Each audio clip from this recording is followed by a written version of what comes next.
Welcome to another special interview edition of Seen Unseen Movie Reviews. This week, we focus our ears on sound. Sound designer Rhandy Thom is in the studio today. Rhandy Thom's been nominated for Oscars across the board. Forrest Gump, Castaway, The Polar Express, What Lies Beneath, just to name a few. He's won 2 Oscars, one for The Right Stuff and one for the recent animated film The Incredibles. He's nominated a bunch of times. He's worked with directors from David Lynch to Robert Zemeckis, of course, Francis Ford Coppola, Tim Burton, Spielberg. I mean, everyone you'd want to work with, he's worked with. And we're talking about solid classic films like Apocalypse Now and Return of the Jedi. And here's our review with sound designer extraordinaire Rhandy Thom.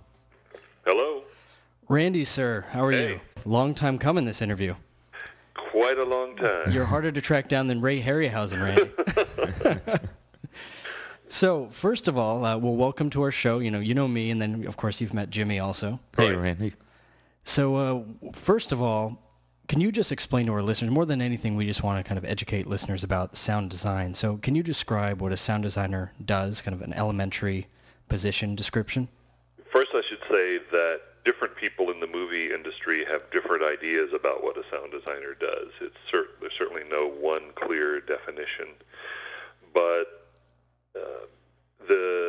the kind of grand notion of the sound designer is somebody who essentially helps the director figure out what the movie should sound like. And obviously the music composer has a lot to do with that too. But in an ideal world, the 3 of those people working also with the picture editor, and not to mention the person who wrote the script, who presumably had a few ideas about sound as well, work together to figure out what the movie should sound like.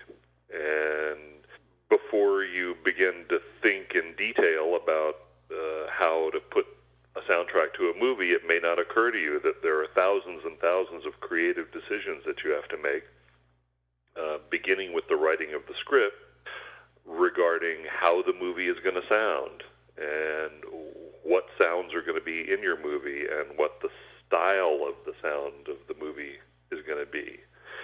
And so somebody has to figure all that out, and the director,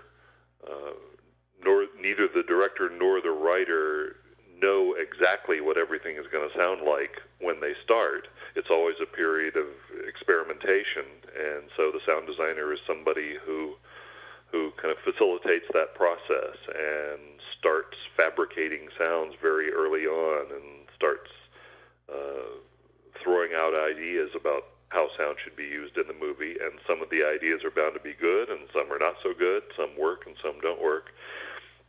And eventually, after a lot of experimenting, you arrive at a kind of style, a sound style for a given movie that is the best that you can do at that moment. So that's the grand idea. The way that the term sound designer is often used in Hollywood, unfortunately, is to refer to somebody who just fabricates sounds. And that's a perfectly respectable job on a movie like The Incredibles, an animated film that I did a couple of years ago.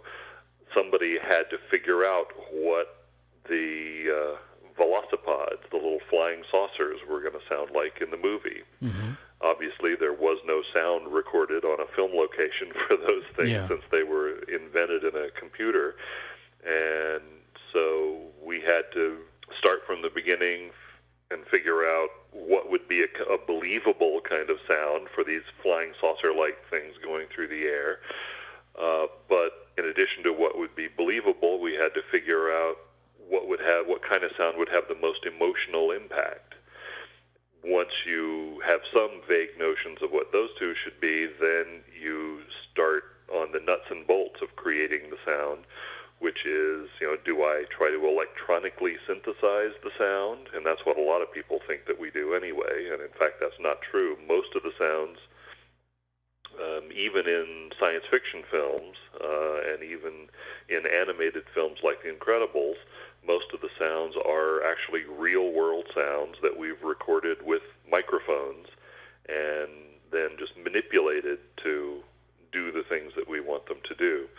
So the kind of less glamorous notion of the sound designer is somebody who is an expert at manufacturing, fabricating special sounds for a movie. And on some films, that's all I do, and I'm very happy to do that. A film will need certain kinds of sounds. That's what happened with War of the Worlds. They needed specialized sounds for some of the Martian-related activities in the movie. And so they asked me to do that, and that's all I did. I just fabricated those sounds, handed them to other people who edited them in, and still other people who mixed them. But on a film like Forrest Gump or The Incredibles, I wear multiple hats. I do fabricate a lot of the sounds, and I supervise the mixing, and I do some of the editing, and so I try to avoid doing that on more than one or two movies a year because it's too much strain on me. I actually like the idea of, on some movies, just making some sound effects and handing them off to other people, and on others, having a bigger role. Do you find that most directors have an idea of the sound going in, or do you usually take the reins and create the design of it? Well, certainly all directors have some ideas about how the film should sound. Usually they're not very specific, though in some cases they are very specific. And working with every director is different. One of the biggest mistakes you can make as a sound designer is going into a project thinking that you'll be able to use the same approach that you did on the previous project, because every director is different, every editor is different, every film is different, and so you have to be willing to kind of be versatile and roll with the punches and accept the fact that the chemistry is going to be different on every one. So some directors, yes, have pretty specific idea of how things should sound. Most, I'd say, don't. They have general kind of notions about how things should sound, and then it's my job to make that more concrete. And the best way to do that is to start making sounds, playing those sounds in sync with the visual images for the director, and that way the director can say, I like this, I don't like that, let's make this scarier, let's make that not so scary, this should be funnier than it's sounding right now.